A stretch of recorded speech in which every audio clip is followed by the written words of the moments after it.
ওয়াজ মাহফিল হইলে কোথাও সেটাই যেতে চাই না মন।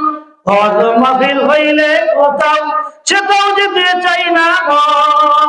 রাত্র জেগে দেখতে পারে, হায় হায়, রাত্র জেগে দেখতে পারে সুন্দরী মাইয়ার নাচন, ঠিক কিনা? এই যুবকরা কোনো ঠিক কোনা হাসানা মিশা।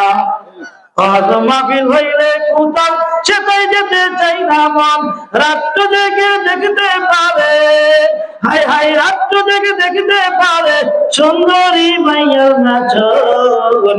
দুই আঙ্গুলের চিপায় আবার, দুই আঙ্গুলের চিপায় আবার বিড়ি মারে টান।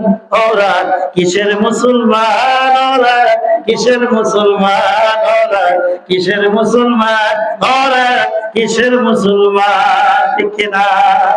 এই দুনিয়ার মুহে পড়ে কত মুসলমান, এই দুনিয়ার মুহে পড়ে কত মুসলমান। নামাজ রোজা সংখ্যা দিয়া, ওয়াজ মাহফিল সংখ্যা দিয়া দেখে টিভির গান। ওরা কিসের মুসলমান, ওরা কিসের মুসলমান, ওরা কিসের মুসলমান, ওরা কিসের মুসলমান, ঠিক না? হে বাবাজি, বাদুস্ত বুজুর্গ, কোনো দিকে নজর নাই। অল্প সময় এখানে থাকবা, কিছুক্ষণ কথা হবে। এই জন্য বাবাজিরা এদিক সেদিক যারা আছো তোমাদের হাতে ধরি, পায়া ধরি, মেহরবানি করে মাহফিলের ভিতরে এসে যাও। আর যারা আসছো বাবাজি, ইখলাসের নিয়ত লইয়া আল্লাহকে রাজি খুশি করার জন্য আসি, দুনিয়ার কাউরে দেখানোর জন্য আসি নাই, আল্লাহকে রাজি খুশি করার জন্য আসি।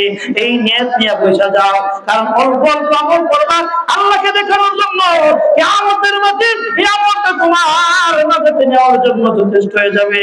এই জন্য রাসূল বলেন, আখলিস দীনাকা ইয়াকফিকাল আমালুল কালীল।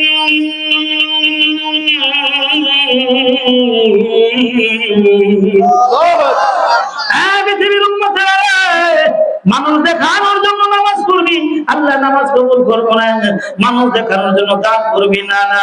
মানুষ দেখানোর জন্য বিশাল বড় সার বহিষ কুরবানি দিবি, মানুষ দেখানোর জন্য হজ করবি, না না, আল্লাহ কবুল করবে না। কিন্তু তুমি যদি আল্লাহকে দেখানোর জন্য অল্প অল্প করে থাকো, তোমার আমলটা যদি হয় খাঁটি, তোমার সামর্থ্য নাই 50 টাকা দান করছো, এরকম ভাবে তুমি আল্লাহকে দেখানোর জন্য এই মাহফিলে আসছো, অল্প অল্প আমল যদি করে থাকো আল্লাহকে রাজি করার জন্য, রাসূল বলেন কিয়ামতের মাঠে তোমার এই অল্প আমলই নাজাতে নেওয়ার জন্য যথেষ্ট হয়ে যাবে।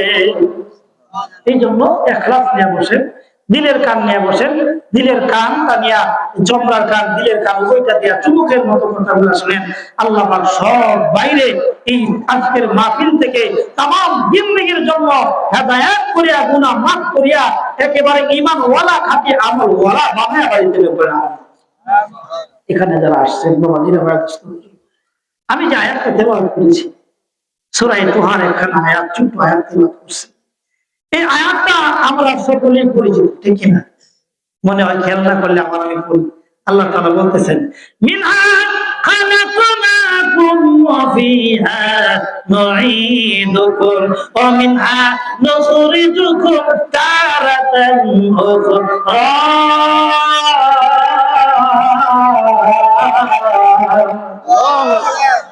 আয়াতটা তেলাওয়াত করলাম, সিনা সিনা লাগতেছে না? কথা কয় না, সিনা সিনা লাগতেছে না? যারা কোরআন পড়ে তারা তো সিনা আছে, যারা কোরআন পড়েন না, বলেন না, তাদের কাছে সিনা সিনা লাগতেছে। আয়াতটা যদি পড়বো, ঠিক কিনা? মোটা মাটি দেওয়ার সময় এই আয়াতটা তেলাওয়াত করি, ঠিক কিনা? অর্থ কি? মিনহা খালাকনাকুম, আমরা মৃত ব্যক্তিকে রাখা পাই, মৃত ব্যক্তিরে তোমার আল্লাহ রাব্বুল আলামিন এই মাটি দিয়া তৈরি করছে, এই মাটির ভিতর প্যাকেট করে রেখে দিলাম। আবার এই মাটির থেকে আল্লাহ রাব্বুল আলামিন কিয়ামতের দিন তোমার দাঁড় করে হিসাব নিবে।